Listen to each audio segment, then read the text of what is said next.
10 minutes to your health.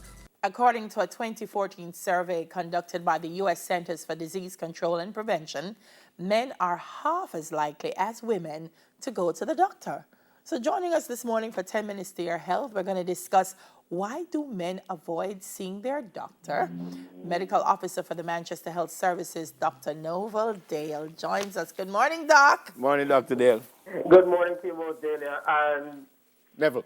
Neville, Yeah. and to your listeners as well. Just Neville. a clarification, Yes. so we don't have any confusion. Yes. I'm a medical officer in the Manchester Health Services, not the medical officer of health.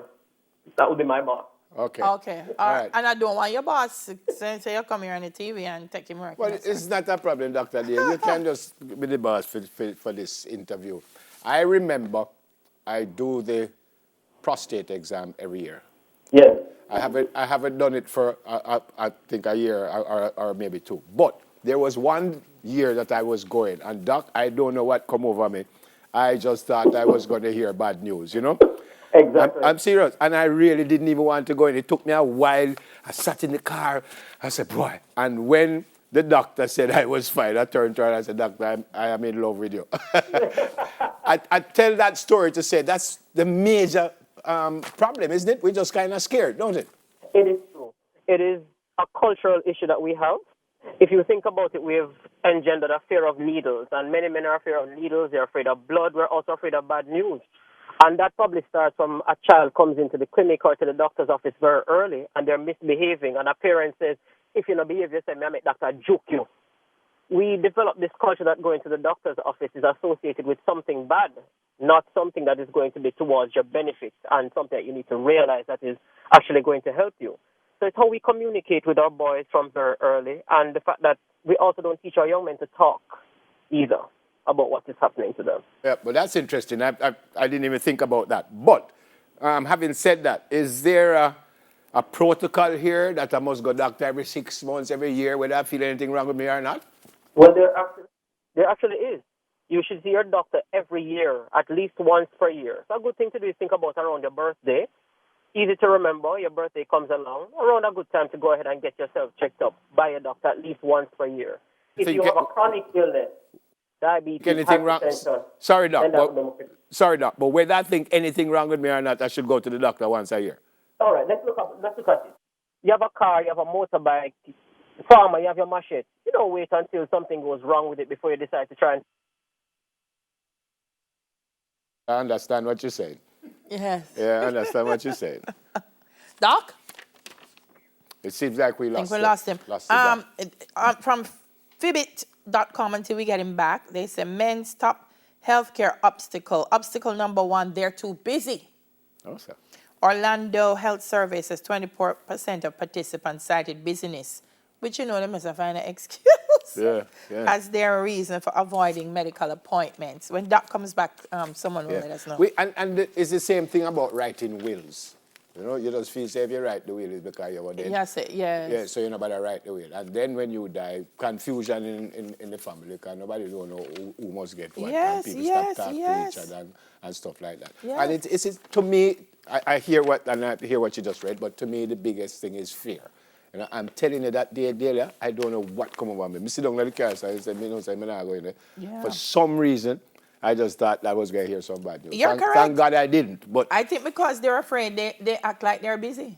yeah, I don't have the time to go, I don't have the time to go, but I think it's because I'm they're telling you, you know. And by the way, Dr. Dale is back. Doc, you're back with us? Yes, back with you. All right. So I was saying we need to maintain ourselves in an optimal state, and that is the key thing. Very often we don't think about it. We think only if you're sick or if you're feeling pain, then something is wrong. And that is actually not true.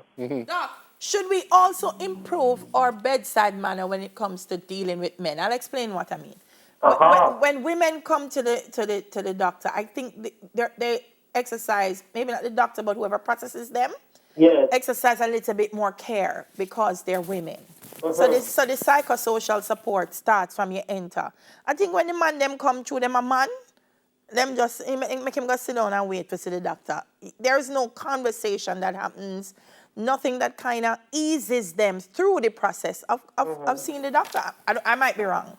Well, that is partially true, but from where I am in Manchester, Among the things that we have here, particularly the health district I'm in right now, is that we actually have men's health days.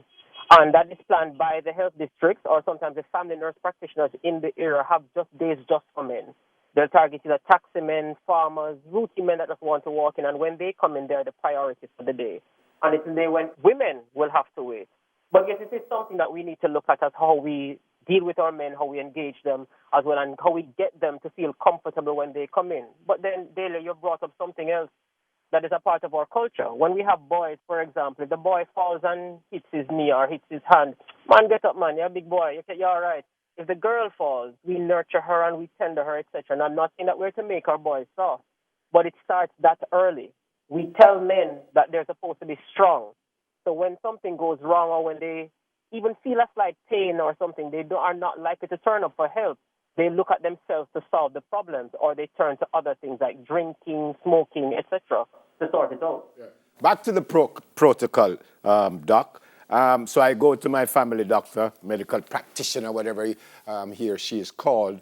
What is the checkup? I mean, if nothing wrong with me and I just want to see the doctor, what is the checkup? You check my heart, what you do? Okay, very good question. Thanks for that. The checkup is going to be general things. So your blood pressure is going to be checked. We're going to go ahead and we're going to do a head to toe, more or less, to see what is happening to you. It would also be age specific. So what you will do for older males, for example, a male over 40 years old, which is a middle-aged male, that will involve a digital rectal examination or a consideration related to things like that. Younger men, typically their reasons for presentation or things to check out are going to be based on risky behavior. So whether or not they're riding safely, driving safely, whether or not when they're working they're using protective equipment as they do whatever form of work it is. Their sexual practices as well, are they using safe sexual practices? But it will generally check to go through whether the muscles are fine, the heart is fine. They're going to be examining your abdomen to check to see if the liver is okay, feel the intestines. Those are the sort of things that your general examination will do. Why that sound like you check so much things like you must find something wrong? Not necessarily.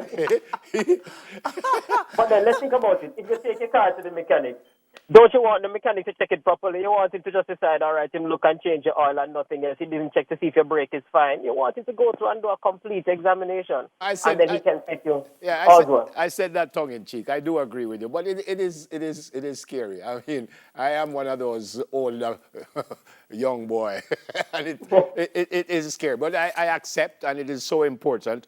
And I like the fact that you say, you're close to your birthday. Just do it whether you like it or not. And this is what adults we're talking about are even the younger men, like the high schoolers and stuff. Should they be going to the doctor regularly too? I mean, once a year also? Yes, they also should. And one of the things that in our health department we're looking at now is we're also having adolescent clinics. And I believe it's a thrust of the Ministry of Health and Wellness generally, that we're now trying to get adolescents to realize that there is a need for them to be nurtured. Because a part of health too is mental health. And the stresses that one undergoes, even at high school level or even a teenager, that too needs to be addressed. Yep. If we address and deal with those things, it affects how we function as adults later on. And I want to tell you, especially in times like these with people out of work and stuff like that, there's a high stress in the air now. Thank you, my friend. Stay safe, and we will talk again. All right. Thanks for the time. God bless. Yeah, man. Dr. Novel Dale, Medical Officer for the Manchester Health Services. 10 minutes to your health. We'll do it again next Thursday. 10 minutes to your health.